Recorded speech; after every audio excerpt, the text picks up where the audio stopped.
else willing to share? These are my standards for integrity. I am leader, healer, resilient, connector, sharer of God's gifts, real, passionate, determined, trustworthy, honest, enlightened, a good business person, and responsible. I know these are mine because I see them in others. How does that feel when you read that? A little scary. Feel like it's a lot to live up to? Is that why it's scary, or? Speaking of the world. Yeah, that's something that we as women in particular have difficulty doing, right? We'll give credit to everybody else, and we won't necessarily speak our own because somehow we think that we are bragging or we're being conceited or we're stuck up by doing that. All you're doing is stating the facts. Just the Who you are. Deal with it. Do you have smart mouth on your list? I do with a capital S, just like Jen does. Sassy. Yes. I like that. Sassy. Sassy. I like that. Yes. That's a very good one. I wanted to read mine if you want to. Please. And then I have something that came up to me around Can you it. speak a little louder, Oh, please? sure. So these are my standards of integrity. I am loving, patient, determined, sweet, trustworthy. I know these are mine because I see them in others. So I really like them, but that doesn't sound very business. And I'm like, for me, in the business world, it's very competitive, you know, and I liked when I saw that, and I'm like, I love this, but how do I run my business this way with other Well, people? so you have trustworthy on there, right? Yeah. So that's applicable to business. Yeah. And this is, you know, a first time doing this exercise. This is an exercise I suggest people do a few times. You know, you kind of do it every couple of years or every year. You might think about it, you might do it again, and think about who do I admire in business and their business skills, who they are in business. Okay. But it's really about, you know, at your center, those are all really great qualities for someone who's going to be running a business, Yes. even if they don't sound businessy, Yeah. because I don't want to do business with someone who isn't trustworthy, Yes. right? And I'm more likely to do business with someone who's, especially as a life coach, who's sweet Yeah. and kind and compassionate. See, but I do And want patient. these things more in business. I'm like, how am I going to do that? You know. Well, so you can cultivate. It's not, doing this exercise doesn't mean, okay, this is it, this is Joanne, period. This is all, this is the sum of who I am. What it is these are the things that I really value in myself as a human being. And then, how can I parlay these into business? Well, brilliant. That seems a little egotistical. I really sort of wanted intelligent, but frankly, my parents were brilliant. Determined, creative, you know, gracious. I'm a great hostess. I'm definitely passionate. I'm definitely playful with my clients, and I like doing that. I like having that kind of dynamic with my clients. I'm not a hardcore, you know, business coach. Organized is really funny because when I worked in the corporate world, I was quite organized. And when I left the corporate world, I learned that I have adult ADD.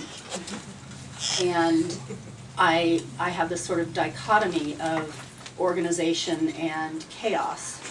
You know, working from my home, not having other people, not having commitments to other people, not having to show up and be a certain place, not having deadlines. Give me a deadline, I'm all over it. And it took, you know, kind of being at home and being sick and figuring out and seeing the papers pile up. You know, the bills got paid, but the stacks just grew. And I learned, one of the things I learned was, okay, I have a sense of organization. I know where everything is. I just have difficulty getting it to where it belongs. And I remember the first organizer I hired, and she came over and she looked at my stuff, and she looked at my filing cabinets, and she said, You are the most organized, disorganized person I've ever met. Because I had every single file folder named, labeled, set up, color-coded. And the papers just weren't getting there. Because I'd start going through the papers, which I'd organize alphabetically, the bank statements and all that, but then there'd be a piece of paper in there that didn't quite belong, and that would send me off, you know, on a treasure hunt. And 3 hours later, having started the laundry and made coffee and washed clothes, I got back to, now my papers were in 4 piles, because I'd been breaking them up in a nice organized way. So I am organized, and I can work on being better organized, right, and especially for business. I'd like to also comment that, you know, I think that one of the things a lot of us as women struggle, and I put myself in it, although my struggle is a little bit different from what you're discussing, is we have this image of what a business person is supposed to be like, and the barriers that I have seen clients come up against is, well, I'm not that kind of person that I assume business people are supposed to be like, so therefore I must not be a successful or don't have the potential to be a successful business person. And truly, the things that are on your list are what make a successful business person, and the other kinds of things like, you know, being good at numbers or being able to analyze a debit sheet, you can hire somebody to do that. And in fact, I suggest you consider doing that. So it's sort of the mind of what you picture a business person. If you work with clients, like as a business coach and a life coach, to be loving to your clients is really the best gift you've got going. And so that list is short, sweet, compact, and all you need for the success that you know, that almost any one of us can have. Plus, things like being good with spreadsheets, that's a skill. That's not a standard of integrity. You can learn business skills. You can go to Heidi's workshops and you can learn some of these skills, you know, and other people's workshops. So, yeah. I was just going to say, I came back from a conference this weekend with a bunch of women who just are this high energy ball of just go-getter, you know, kick butt attitude, and that's not me. But I'm successful in my business, but I draw a different clientele, and I had, you know, the people that need me are going to find me. And I had the best compliment from a client just last month at the end of my 6 weeks training class. She goes like, "When's your next class? I love you. You're not perfect." You know, because she just saw me as a real person. Her dog isn't going to be perfect. My dogs aren't perfect, you know. But she just, you know, I resonated with her, and you know, it was because I'm not perfect. I'm not going to be everything to everybody. Yeah, so. And sometimes those perfect people, you know, there are coaches to coaches. They're the, you know, millionaire, become a millionaire coach, like Allie Brown, who frankly I would never hire because she's so damn perfect that I never ever think I could live up. I mean, she's the perfect California blonde, beautiful, rich, great figure, has managed to make this huge living out of marketing to other coaches, which I really don't care for, you know, sort of goes against my idea of what coaching is about, and I don't want to be like that. So I think that's a really valuable thing to recognize is what do I want to be like? And again, you go back to your standards of integrity. I just want to say, you know, one of these things that this touches on is getting back to monkey mind, which is, again, the Tibetan term for all the chatter that goes on in our minds to keep us from moving forward, sort of negative chatter. And if any of you are interested, you know, give me your cards and I can email you a list of how monkey mind shows up. One of the ways it shows up, one of the biggest ways, is comparing our insides to other people's outsides. So we look at, oh, you know, you're looking at your list and you're like, but I'm not like a business person. You know, how are these going to help me in my business? Because you have some idea in your mind that you came to at some point about what a business person looks like. But if you talked to several successful business people, you might find that they have as many insecurities or more, and they're just kind of winging it or bullshitting their way through it, you know, or putting on a front. And you're comparing who you are to who you think they are. And that's not a fair comparison. Yeah. I just wanted to add that I think that's true of everything. I mean, when we look in relationships or other people's lives, we always think, oh, their lives are perfect, right? And then we're shocked when we discover, you know, just like everyone else, none of us are perfect. Right? Yeah. We Yeah. don't know what goes on behind, Closed doors. you know, Yeah, and behind it's- the persona, you see. It's really easy to do that, and again, that's one of the most common ways. Another of the really common ones is scarcity. I don't have enough time, I don't have enough skills, I don't have the right skills, you know, I'm not businessy enough. That's just monkey mind too. And when you learn to recognize and become familiar with how it shows up, then you, over time, you start to recognize, oh, wait a second, that's not a true belief, that's monkey mind. And, but you have to be aware of it first, right? You have to be aware of how monkey mind shows up in order to see it. And then when you see it, you just thank it for sharing. I know that sounds really silly, but you don't engage it, because monkey mind is you, it'll win. You don't want to go there. You just say, thank you for sharing, nevertheless, I'm moving forward. I guess what this exercise did for me is I guess I realized that this is what I do want to draw in my business and this is what I want.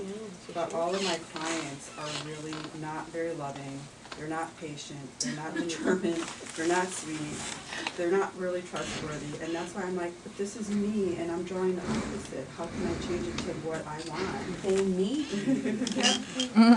Well, They want to be like you. that's not true because some people are in their own path, and I know that when I can change people and when people need something, you know, they need to figure it out first. And these clients I'm working with, they're beyond help because they don't want it. So I have to leave them the way that they are. Well, if they don't want it, Yeah, I'm you know, they working don't with want them. it. But if you bring that to them, you're Yes. creating an environment that whether they recognize it or not right away Yeah. is going to support them. Oh, yeah. And this doesn't mean you can't cultivate skills. Yeah. This It's doesn't just- mean I want that's better you. clients, though, is what I'm saying.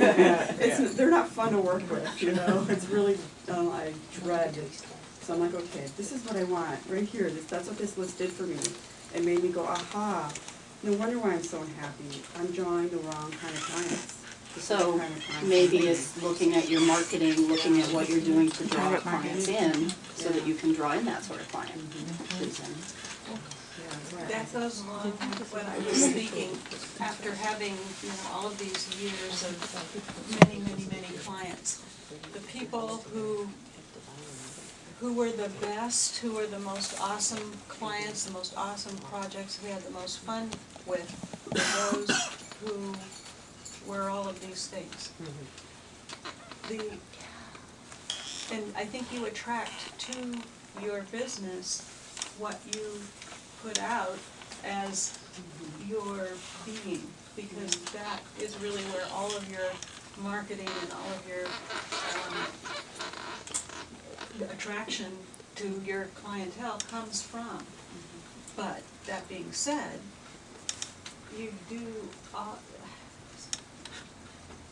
have to take clients sometimes that aren't the right fit, Yeah. and those sometimes are really uncomfortable. That was it. But you can't change people. And the thing is that you can put that out there, and what you may have been putting out there is, I'm trying to be a businesswoman, I'm trying to, you know, run a business the way I've seen other people run businesses, and so you've been drawing those kind of people that don't necessarily fit with your standards of integrity. And now that you know what those are, you can sort of finesse Yeah, I'll be using what it that. is you're doing. Really good exercise. Good, so you guys like this? Yeah. Very subtle, Very but nice. bam, what a grand finish. So, I have a comment about perfection, because that word sets me on edge. Because for so many years, I tried to be perfect. And one night, I often have insights in the middle of the night, I'll wake up like, oh my God! And it was a phrase, and it was, perfection is what is. It just is. We're just doing the best we can, day in and day out. And the less we can beat ourselves up, and the more we can just appreciate how we're being and notice it, it's okay. I hate it when people beat themselves up. There's no point. I just finished reading a really great book over the holidays, a little tiny book, pocket book called The Underachiever's Manifesto. And it's written the and then underachieve-ers manual. So this, intentional typo, really, or grammatical incorrectness in it. And what it doesn't talk about, it's not about, oh, don't even try. What it really focuses on is look at what is good enough and know that good enough is good enough. And that you can strive to be perfect, but nobody's perfect. You can strive to be the best basketball player. There are 6 million people on this planet. 5,990,999,000 of them couldn't care less how you do in basketball. Right? So striving to be the best, striving to be perfect is often an exercise in futility. And we waste a lot of cycles, a lot of energy, and we beat ourselves up about it. When we can say, and I love that, perfect is. It is what it is. And does that mean there's not room for improvement? No, it just means you notice, you don't stop to take the whips out and beat yourself up. Yeah. You say, this is perfect right now, what do I want? Yeah, I'm so guilty of that. I was working on, before Christmas, sending out emails to prior clients to, kind of re-stimulate some business. And the project became overwhelming because my coach was talking to me about doing individualized emails. And it just was becoming so daunting, and every time I thought about it was like, ugh. And it just sank my enthusiasm, and because I was going to have to go through the notes of my files so that I could do hey, how are things in the new house, or whatever, just kind of remember what each client we worked on. And then my coach sent out a newsletter, and I thought, oh, I could do a newsletter. I'm going to do a newsletter instead. So I started kind of working on the newsletter, and I had a phone call with her a week later, and she said, so the newsletter's going out tomorrow. And I said, oh, no, I'm not done with the content. I haven't finished writing it. I mean, I don't think it's perfect yet, and I don't really know how to use MailChimp. And she's like, thank you for sharing. I said, but, I have a lot to do today, and I just don't think I can get it out by tomorrow. Thank you for sharing. And I said, but I kept coming up with stuff, and finally she said, Joanne, you have been talking about this project for 55 days now. And I was like, screw you. Because she was so right.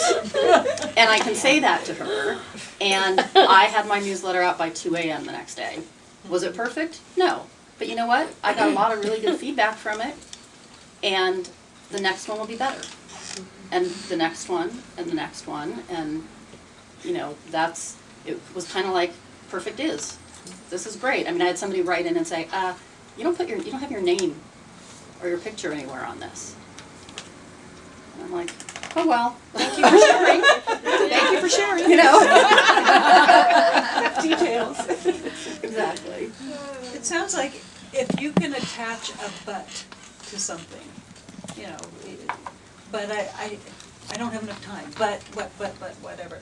But that is sort of letting, or the monkey mind, that is. As soon as but comes into the equation, it's the monkey mind coming in. But negates everything that comes before it.